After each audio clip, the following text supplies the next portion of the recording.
Every history book tells you the same story. Civilization began about 5,000 years ago in Mesopotamia. The Sumerians invented writing, invented the wheel, built the first cities, and humanity finally woke up. It's a clean story, a comfortable story, a story that fits neatly on the first page of a textbook. There's just one problem. If you actually stand in front of the evidence, the real, physical, carbon-dated evidence that has come out of the ground in the last 30 years, that story starts to fall apart, not at the edges, at the center. Because the deeper archaeologists dig, the further back the starting line of human civilization keeps sliding. 50 years ago, it was 5,000 years. Today, one site in Turkey has doubled that number. And tomorrow, something pulled from the bottom of the Persian Gulf or from under the sand of the Sahara could double it again. So, tonight let's ask the question the textbooks are afraid to ask out loud. Not when did civilization begin, but how many times did it begin? And how much have we forgotten? Let's start with the people who supposedly started everything. The people with no past. The Sumerians are the oldest civilization we can name, and they are, quite genuinely, an archaeological impossibility. They appear in southern Mesopotamia around 6,000 years ago, and they don't appear as primitive villagers slowly figuring things out. They appear already finished. They arrive with a complex irrigation system, with mathematics based on the number 60, with astronomy, with a layered priesthood, with the first true cities on Earth. It's as if someone hit fast forward on human development, and then hit play right in the middle of the movie. And here's the detail that keeps linguists awake at night. The Sumerian language is an orphan. It has no relatives, not Semitic, not Indo-European, not Turkic. Nothing on the entire planet connects to it. It is a complete linguistic dead end, a language that seems to come from nowhere and belong to no one. One of the greatest scholars of the ancient Near East admitted plainly that where the Sumerians actually came from remains completely unknown. Think about what that means. The people who gave humanity writing left no record of their own origin. The first chapter of the book is torn out, and we're handed the story starting from chapter 2. And the Sumerians themselves seemed to know it. They called themselves the black-headed people, and they said they came from somewhere else, from across the water, from a mountainous land to the east. Their oldest texts speak of a lost paradise island called Dilmun, a place with no sickness, no aging, no death. Many researchers think Dilmun was real, and that it lies somewhere in the Persian Gulf, which is interesting, because during the last ice age, the Persian Gulf wasn't a gulf at all. It was a dry, green river valley, one of the most habitable places on the planet, and it's now under 100 meters of seawater. Hold that thought. We'll come back to it. Because the Sumerians also left us one of the strangest documents in all of history, the King List. It records the rulers of Mesopotamia going back before recorded time. And the first kings, it says, reigned for tens of thousands of years each. One king ruled for 28,000 years. His successor, 36,000. Historians dismiss these numbers as pure mythology, and maybe they are. But notice what happens in the list. After a great flood, described not as a legend but as a real dividing event, the reign lengths suddenly collapse and shrink, generation by generation, down to normal human lifespans. It's as if the impossible numbers belong to a world before the flood, and the real numbers belong to the world after. A flood that splits history in two. Remember that too. The temple that shouldn't exist. Now, let's rewind the clock much further than any textbook says is possible. In 1994, a German archaeologist named Klaus Schmidt drove to a barren hill in southeastern Turkey. The locals called it the Belly Hill, Göbekli Tepe. People had found flint tools scattered there for decades, but everyone assumed the site was a medieval cemetery, not worth the effort. Schmidt looked at the stones poking out of the ground, and he saw something else entirely. When the spades went in, the entire field of archaeology cracked open. Beneath the soil was not a grave. It was a complex. Multiple massive stone circles spread across an area the size of 10 football fields. Rising out of the earth were enormous T-shaped pillars, some 5.5 meters tall, some weighing 20 tons. They stood in rings like silent stone guardians, and every one of them was carved, with snakes, foxes, wild boars, vultures, scorpions, and strange half-human figures. Different circles were dedicated to different animals, as if each ring belonged to a different clan, a different totem, a different story we will never read. And then they ran the carbon dating, 11,000 to 12,000 years old. Let that number settle. Göbekli Tepe is 7,000 years older than Stonehenge. It's 7,500 years older than the Great Pyramid. It was built by people who, according to every textbook ever printed, should have been hunting mammoths with stone spears and sleeping in caves. They had no wheel, no metal, no pottery, no draft animals, no writing. And yet, somehow, they quarried, dragged, and raised 20-ton monoliths and covered them in carvings so refined they could only come from a long-established artistic tradition. You do not carve like that on your first attempt. That skill has a history we cannot see. Schmidt said something haunting about those faceless pillars. He believed they were among the earliest images of gods ever made, beings with no eyes, no mouths, no faces, but with arms and hands folded across their fronts. The creators, watching, waiting. But here is what truly broke the textbook. For a century, the official story of civilization ran in one strict order. First, farming, then settling down in villages, then cities, and only then, once people were rich and organized, temples and religion, cause and effect. Bread first, gods later. Göbekli Tepe reverses it.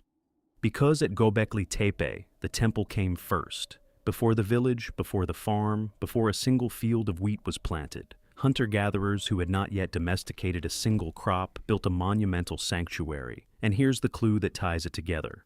On a mountain just 30 kilometers away grows a wild strain of wheat that genetic studies have identified as the ancestor of nearly all domesticated wheat on Earth. Do you see what that means? Farming may not have created the temple. The temple may have created farming. People gathered in enormous numbers to build something sacred. And to feed that workforce, they began, deliberately, to grow grain beside the construction site. Religion didn't come after civilization. Religion may have launched it. And then, the final mystery of Göbekli Tepe. Around 10,000 years ago, someone deliberately buried the entire complex, filled it in, by hand, with hundreds of tons of earth and rubble. Nobody knows who, nobody knows why. Someone poured colossal effort into hiding their own temple, either to erase it from the future or to preserve it for one. And on one pillar, known as the Vulture Stone, there's a carved scene that some researchers read as a record of a specific catastrophe falling from the sky. Which brings us to the day the world may have ended. The day the sky fell, roughly 12,800 years ago, the Earth suffered something violent and sudden. The planet had been warming out of the Ice Age, and then, in the span of a few decades, a geological instant, temperatures crashed. The ice sheet surged forward again. This cold snap has a name in geology, the Younger Dryas, and for a long time, no one could explain what triggered it. Then came the evidence. In the thin soil layer that marks the start of the Younger Dryas, scientists began finding a strange signature: microscopic diamonds, iridium, tiny spheres of melted carbon.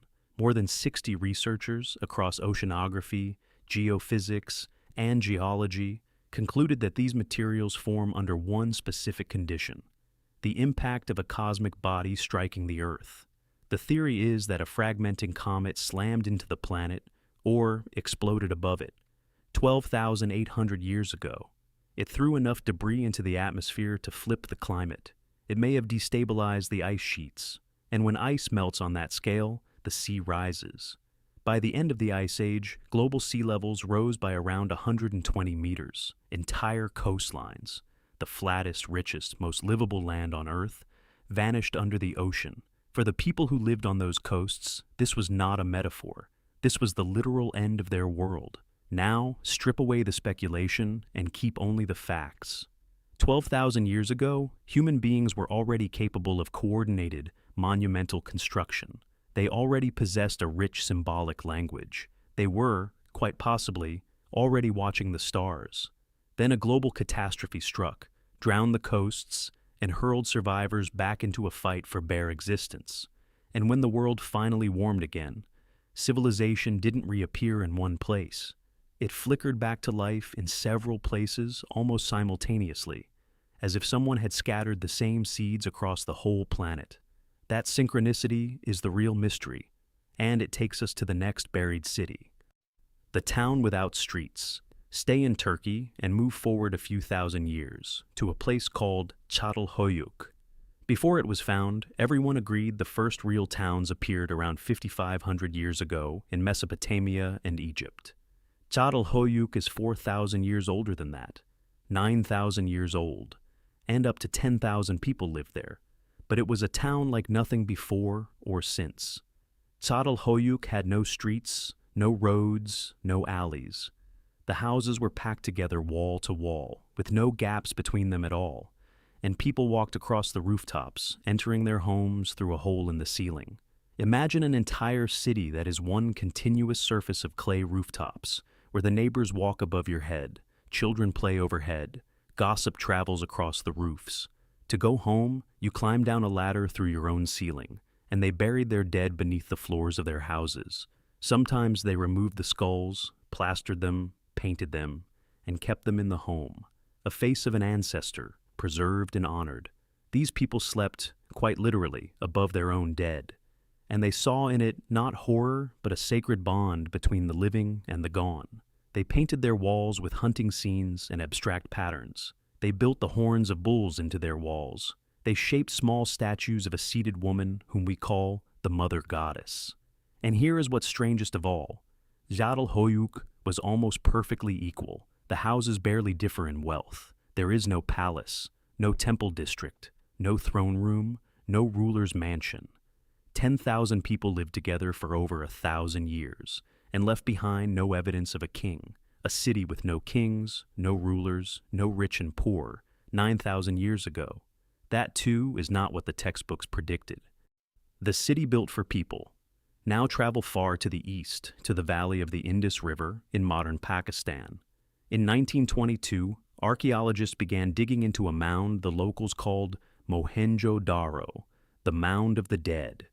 What they uncovered looked less like the ancient past and more like a blueprint from the future. This city, more than 4,000 years old, had a working sewage system that humanity would not match again until the modern age. Homes had private toilets, connected to a covered municipal drainage network running beneath the streets. The streets themselves crossed at perfect right angles, in a planned grid. The buildings used standardized bricks, in standardized proportions, across the entire city, and across other cities hundreds of kilometers away. Archaeologists found precise stone weights for measuring goods and seals for controlling trade. This was a civilization with central planning, sanitation engineering, and quality control 4,000 years ago. But here's what they didn't find. No giant temples, no royal palaces, no throne rooms, no fortifications, no evidence of an army. The largest buildings in the entire civilization weren't shrines or castles. They were granaries, storehouses for food. Think about that. Every other early civilization built its biggest monuments for gods or for kings. The Indus people built theirs to store grain for the population. This was a civilization that built not for the divine and not for the powerful, but for ordinary human beings. And their writing, hundreds of short inscriptions on seals and tablets, has never been deciphered.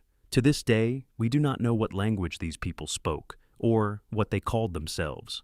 Among the few sculptures they left is a small bronze figure known as the Dancing Girl, a young woman standing loose and confident, bangles on her arm, chin raised, a defiant look in her eye.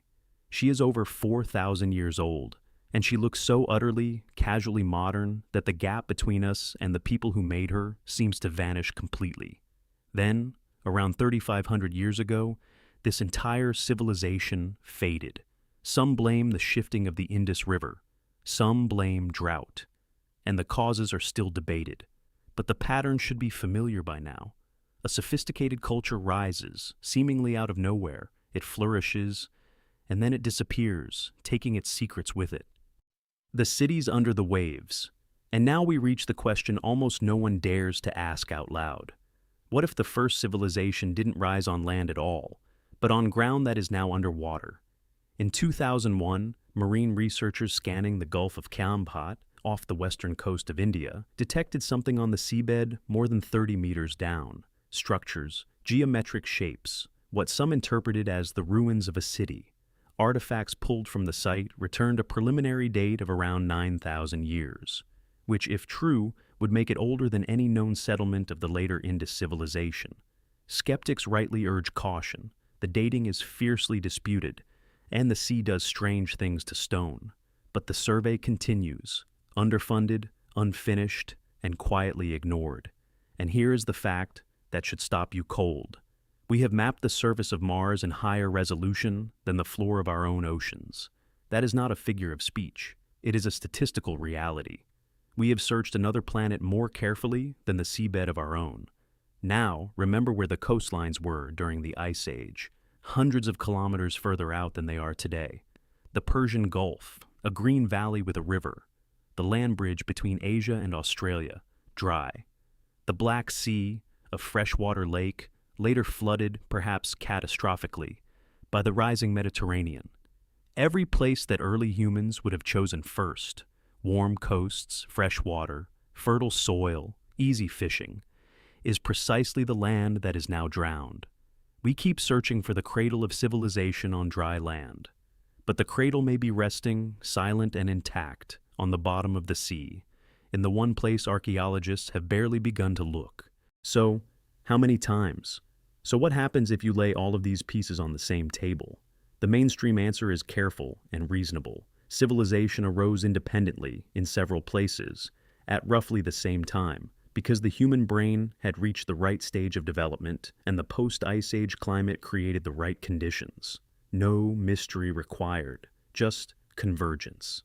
The alternative answer is bolder, that before all the civilizations we know, before Sumer, before Egypt, before the Indus, there was an older culture, one that reached surprising heights, and was then destroyed by a global catastrophe, and that its scattered survivors carried fragments of their knowledge to the peoples of the world, igniting Sumer and Egypt and the Indus almost simultaneously, like the same fire lit in many hearths. The truth is probably somewhere between those two poles, but here is what we can say for certain. We know, beyond any doubt, that the human mind was capable of astonishing things long before the first kings and the first states. Göbekli Tepe proves that, and the proof grows every single year. We know that at the end of the Ice Age, the Earth passed through a series of catastrophes that erased vast territories and forced the survivors to begin again almost from nothing.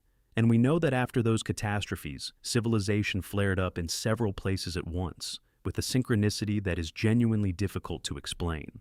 Klaus Schmidt made one final request before he died. He wanted most of Göbekli Tepe left unexcavated, preserved in the earth for future scientists with better tools than ours. To this day, only about 5% of the complex has been uncovered. 95% of the answers are still lying underground, waiting. So, maybe the question we've been asking is the wrong one. Maybe, where did the first civilization begin, is a question that has no clean answer. Maybe the real question is, how many times did civilization rise on this planet and die before one of its versions finally survived to tell the story? 50 years ago, the textbook said human history was 5,000 years old. Göbekli Tepe doubled it, and tomorrow, something raised from the floor of the Persian Gulf, or uncovered beneath the sands of the Sahara, could triple it again. We are living in an age when every single decade pushes the border of the known further back into the unknown. And the further that border moves, the clearer it becomes that we have been staring at the past through a keyhole, and mistaking that narrow crack of light for the whole room. We don't know how many chapters were torn out of the book of our own past.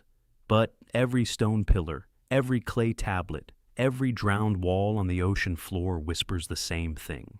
You remember far, far less than there was. The most important discovery is still ahead of us. And when it comes, it won't just rewrite the history of the world.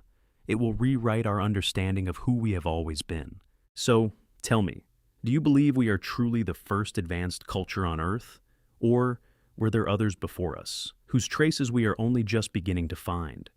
Write it in the comments.